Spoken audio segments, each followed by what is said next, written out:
अप्रैल 10। हमारी प्रतिदिन की रोटी मिनिस्ट्रीज की ओर से आप सभी को नमस्कार। आज के संदेश का शीर्षक है कमजोरी में ताकत, जेनिफर बेंसन सुल्ट्स की ओर से।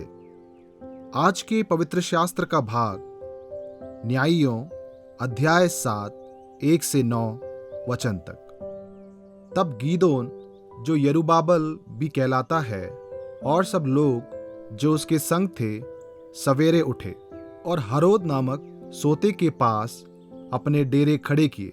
और मिद्यानियों की छावनी उनके उत्तरी और मोरे नामक पहाड़ी के पास तराई में पड़ी थी।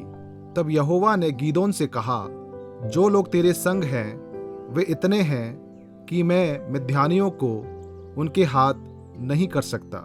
नहीं तो इस्राएली ये कहकर मेरे विरुद्ध अपनी बड़ाई मारने लगेंगे कि हम अपने ही भुजबल के द्वारा बचे हैं। इसलिए तू जाकर लोगों में ये प्रचार करके सुना दे, जो कोई डर के मारे थरथराता हो वह गिलाद पहाड़ से लौटकर चला जाए।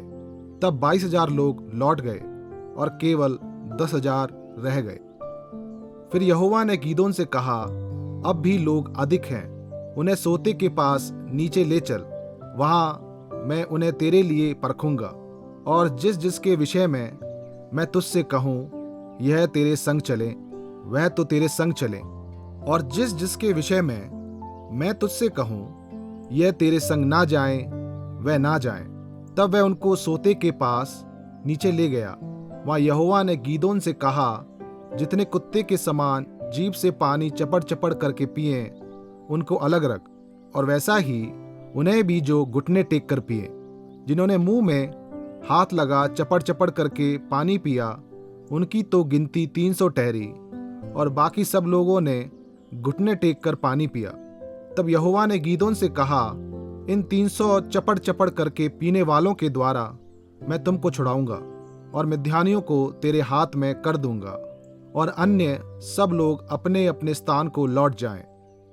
तब उन 300 लोगों ने अपने साथ भोजन सामग्री ली और अपने अपने नरसिंगे लिए, और उसने इज़राइल के अन्य सब पुरुषों को अपने अपने डेरे की ओर भेज दिया। परंतु उन 300 पुरुषों को अपने पास रख छोड़ा, और मिद्यान की छावनी उसके नीचे तराई में पड़ी थी। उसी रात यहोवा ने उससे कहा, उठ, छावनी पर चढ़ाई कर, क्योंकि मैं उसे तेरे हाथ में कर देता हूँ।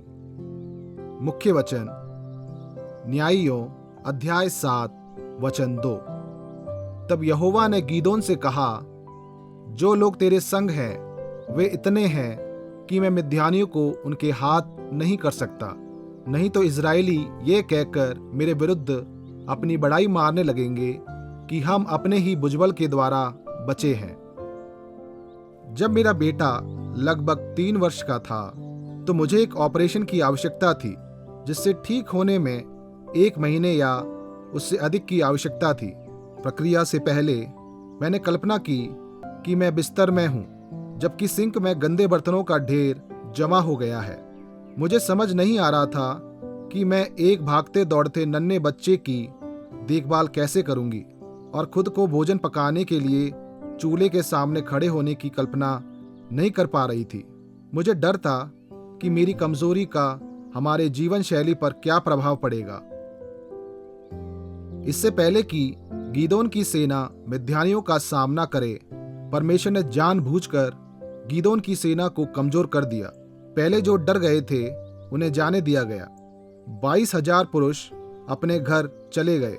तब जो 10,000 रह गए थे उनमें से केवल वही रह सके जो पीने के लिए हाथ में जल भरते थे।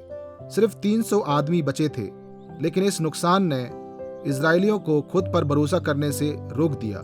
वे यह नहीं कह सकते थे कि हम अपने ही भुजबल के द्वारा बचे हैं।